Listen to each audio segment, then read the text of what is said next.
네, 여러분 안녕하세요. 자, 우리 중간고사 보고 이제 처음으로 또 시작하는 수업인데, 지난 시간에 학생 항일운동까지 공부를 했고, 이번 시간에는 이 학생 항일운동과 연관되는 신간의 활동에 대해서 살펴보도록 하겠습니다.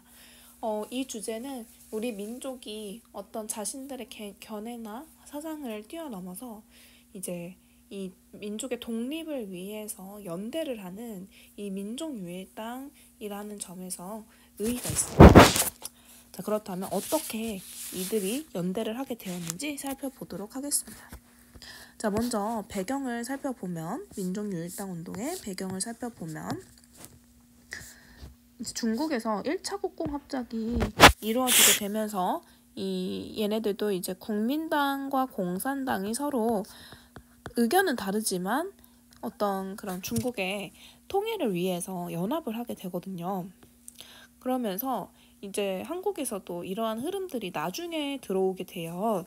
그래서 사상이 다르지만 우리가 하나의 목표를 위해선 연대를 해야 된다라는 인식이 생기게 됩니다.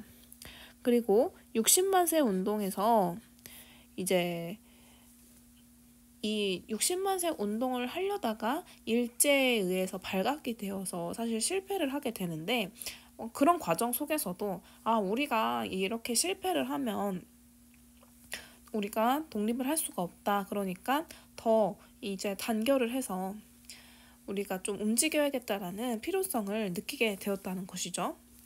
그리고 나라 바깥에서는 이제 민족유일당 촉성회가 조직이 되면서 본격적인 민족유일당 운동을 만들자라는 움직임이 있었고, 또한 만주에서도 우리 지난 시간에 배웠죠. 미스의 협정이라는 그 어려움이 있었지만 그걸 딛고 삼부통합 운동을 하면서 더 단결, 더 살아남기 위해서 연대를 했다라는 것이죠. 그런 흐름들, 그리고 사회주의 진영에서 정우의 선언이라는 걸 발표를 하면서 이 사회주의자가 비록 민족주의자와 의견은 다르지만 독립을 위해서 연대를 하자라는 움직임이 있게 됩니다. 그리고 특히 사회주의자들이 그 당시에 힘들었던 게 이 치안유지법 때문에 힘들었었거든요. 치안유지법에서 사회주의자들을 체포를 하니까 이 사회주의자들이 활동하기가 굉장히 어려워져요. 그러면서 민족주의자랑 연대를 하면 민족주의적인 그런 색채를 가져올 수 있으니까 우리가 좀 보호받을 수 있지 않을까? 혹은 합법적인 활동을 할 수 있는 공간이 생기지 않을까라는 생각을 하게 되었던 것이죠. 그리고 민족주의 진영도 좀 문제가 있었는데요. 민족주의자들 내부에서 일본의 지배를 허용하는 선에서 자치를 이루자는 자치운동이 일어나게 되면서 타협론자들이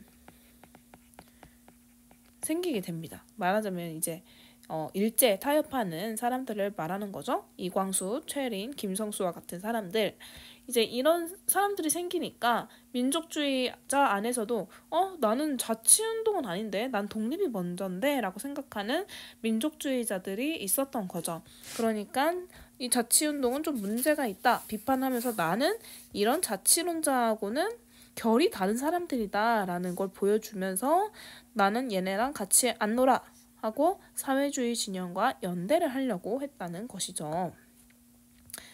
자, 그래서 이제 이런 어떤 민족의 유일당을 만들자라는 흐름이 생기게 되었던 것이었고, 다시 한번 신간의 탄생의 배경을 살펴보면 국외에서는 1차 국공합작, 중국에서 1차 국공합작 있었고 만주에서도 삼부통합운동이 있으면서 계속해서 사람들이 연대하는 흐름을 가지고 가게 되었고, 민족주의자들은 타협적 민족주의를 비판하면서 이 사람들과의 어떤 선을 긋기 위해서 생각을 했던 게 사회주의자랑 연대를 하자. 자, 그리고 사회주의자들은 치안유지법으로 활동 어려워지니까 정우의 선언을 통해서 우리가 민족주의자와 연대를 하자 라는 흐름이 생겼고, 자, 이 정우의 선언 잠깐 살펴보면 우리가 승리를 향해 구체적으로 전진하기 위해선 현실적으로 가능한 모든 조건을 충분히 이용하지 않으면 아니 될 것이다. 그러니까 충분히 이용하자는 뜻이고, 따라서 민족주의 세력에 대해서는 그 부르주아적 민주주의적 성질을 분명히 인식하자. 그러니까 민족주의자가 부르주아적인 건 맞아. 민주주의적인 것도 맞고 이거가 사회주의 세력이 추구하는 건 아니야. 그치만 그걸 인식하면서 그것이 타락한 형태로 나타나지 않은 것에 대해서만 적극적으로 제휴를 하자. 그러니까 이 민족주의가 얘네가 우리랑 다른 건 맞는데 얘네들도 나름의 장점이 있잖아. 그러니까 얘네가 타락만 안 하면 우리가 같이 연대할 수 있어 라는 이야기예요. 그래서 대중의 계량적 이익이네요. 이익을 위해서도 종래의 소극적인 태도를 버리고 그러니까 사회주의자긴 하지만 민족주의 그동안 별로 안 좋아했어. 그렇지만 이제는 그런 걸 조금 버리고 민족주의자와 함께 분연히 싸워야 된다. 누구를 상대로 싸우냐? 바로 일제를 상대로 싸우자는 것이죠. 그래가지고 이제 일제강점기 최대 항일단체인 신간회가 탄생하게 되었습니다. 자, 그래서 이 신간회의 강령 살펴보도록 하겠습니다. 아주 중요한 내용인데요. 이 신간회 강령은 실제로 신간회의 지회에 걸어두고 항상 마음에 새겼습니다.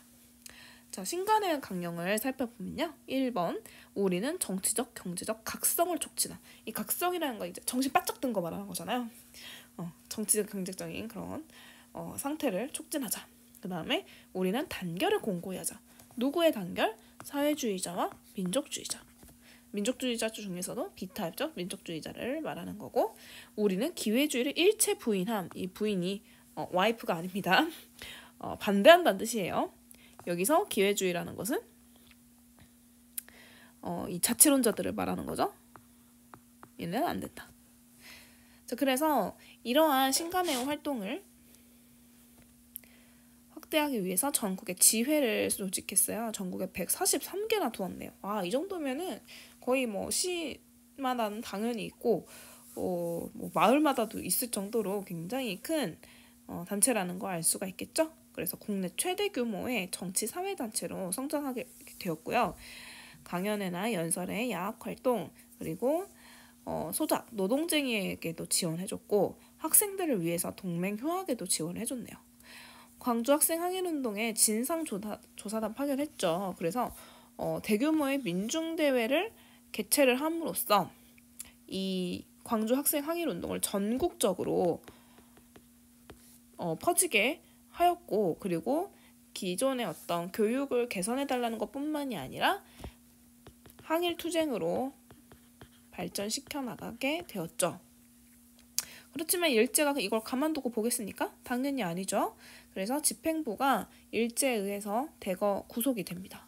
그러면서 큰 타격을 받게 되었고요.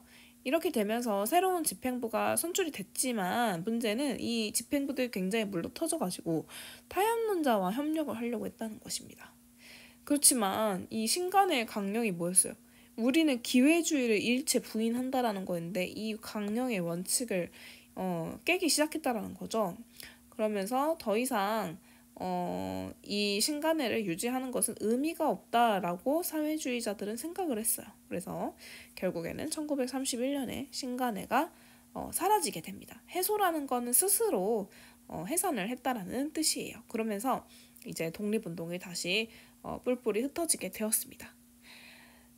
사진을 보시면 이 신간회 창립 1주년 기념 사진이 보이는데요. 이거는 신의주 지회의 회원들을 찍은 거라고 합니다. 신간회는 안재홍, 이상재, 백관수, 신채호 등 민족주의자와 사회주의자의 계열의 독립운동가 34인이 먼저 만들자고 의기투합을 하면서 확대된 단체예요. 이 안재홍이나 이상재 같은 경우에는 대표적인 민족주의 세력이고요. 그 다음에 신채호 선생님은 약간 무정부주의, 사회주의 계열에 기반을 두고 있습니다.